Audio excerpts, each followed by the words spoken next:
नमस्कार दोस्तों, राहुल गांधी की भारत जोड़ो यात्रा के साथ उनकी बहन प्रियंका गांधी वाड्रा जुड़ गई हैं और आप देख सकते हैं आज सुबह 6:30 बजे से जैसे ही राहुल गांधी की भारत जोड़ो यात्रा शुरू होती है, प्रियंका गांधी अगले 4 दिन तक उनके कदम से कदम मिलाएंगी। मगर बड़ा प्रश्न ये कि जिस तरह से राहुल और प्रियंका ये तीर कमान चला रहे हैं, क्या इस तस्वीर से भारतीय जनता पार्टी बुरी तरह से बौखला गई है? इस तीर का निशाना कहां है? क्या निशाना लगने से पहले ही भारतीय जनता पार्टी इस कदर बौखला गई? ये अतिशयोक्ति नहीं होगी दोस्तों। ये जो तस्वीर मैं आपको दिखला रहा हूं जिसमें राहुल और प्रियंका साथ मिलकर तीर कमान चला रहे हैं, ये इस भारत जोड़ो यात्रा की सबसे निर्णायक तस्वीर है, सबसे निर्णायक वीडियो है और भारतीय जनता पार्टी के नेताओं का पारा लगातार बढ़ता जा रहा है। आज जो बीजेपी के अध्यक्ष जेपी नड्डा ने कहा, उन्होंने तमाम हदों को पार कर दिया। वो राहुल गांधी के बुजुर्गों तक को खींच लाए। ये तक कह दिया कि राहुल गांधी ये जो भारत जोड़ो यात्रा कर रहे हैं, दरअसल अपने बुजुर्गों की हरकतों, उनके पापों के प्रायश्चित के तौर पर कर रहे हैं। यानी कि अगर बीजेपी किसी पर हमला करना चाहती है तो उसके लिए कोई लक्ष्मण रेखाएं नहीं है। वो किसी के पिता, किसी की मां, किसी की पत्नी, यहां तक कि किसी के परदादा तक पर भी हमला कर सकते हैं। सुनिए जेपी नड्डा ने किस तरह से हमला बोला है राहुल गांधी पर। नहीं, मैं तो यही कहूंगा कि राहुल गांधी भारत जोड़ो नहीं तोड़ो यात्रा पर है। अफजल गुरु के साथी जो जेएनयू में थे, उनके साथ तो वो हाथ से हाथ मिला के, कंधे से कंधा मिला के वो खड़े रहे हैं। तो देशद्रोहियों के साथ तो वो पहले से खड़े रहे हैं। उनके परनाना ने धारा 370 लगाई थी, जिसके चलते जम्मू कश्मीर मुसीबत में पड़ा और मोदी जी ने धारा 370 को समाप्त किया। तो देश को तोड़ने का काम किया। तो भी प्रायश्चित यात्रा में निकले हैं अपने बुजुर्गों की प्रायश्चित में। देश को तोड़ने का काम किया, जोड़ने का काम तो भारतीय जनता पार्टी ने किया है और मजबूत राष्ट्र मोदी जी ने बनाने की कोशिश की है। भारत जोड़ो यात्रा का एक असर ये है कि भारत जोड़ो यात्रा के कार्यक्रम को देखकर बीजेपी नेता अपना कार्यक्रम बनाते हैं। प्रधानमंत्री खुद 4 दक्षिण भारत राज्यों का उन्होंने दौरा किया जब भारत जोड़ो यात्रा उन 4 दक्षिण भारत राज्यों से निकली। वहाँ 2 दिन की यात्रा की, वहाँ फोटो अपॉर्चुनिटी लिए, शिलान्यास किया, वो सब पहले से ही बना हुआ था।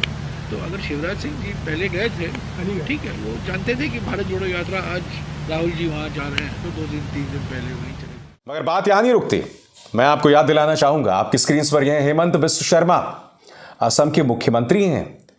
इन्होंने तो राहुल गांधी की तुलना सद्दाम हुसैन से कर डाली थी।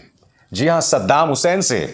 और उसके बाद इनके तमाम जो पालतू मीडिया न्यूज चैनल्स हैं उस पर डिबेट करने लग गए। ये देखिए साहब, जी न्यूज ताल ठोक रहा है इस बात को लेकर कि राहुल गांधी में सद्दाम दिखता है।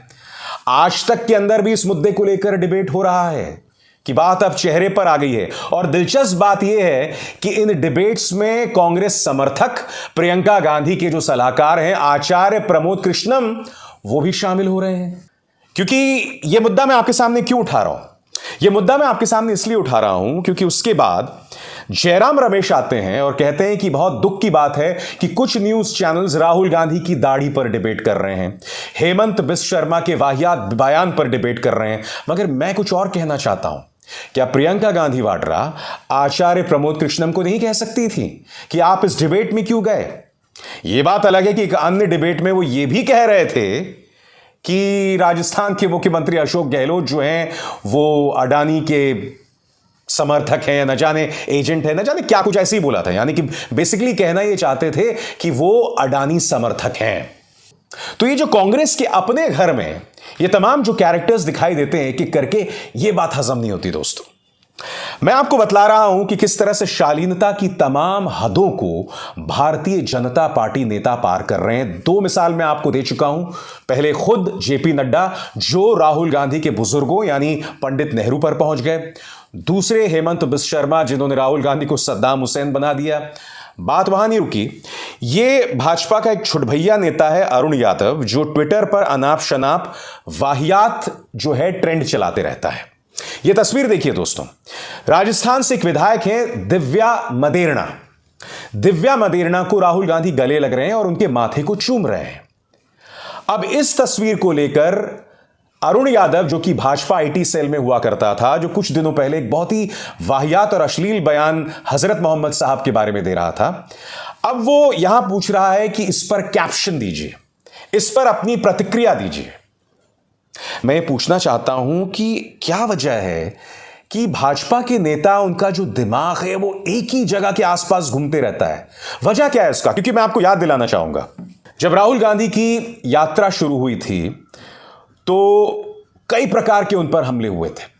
आपको याद होगा, बीजेपी की एक महिला नेता थी, उन्होंने ये कहा था कि राहुल गांधी इस तरह से लड़कियों को झपट क्यों लेते हैं।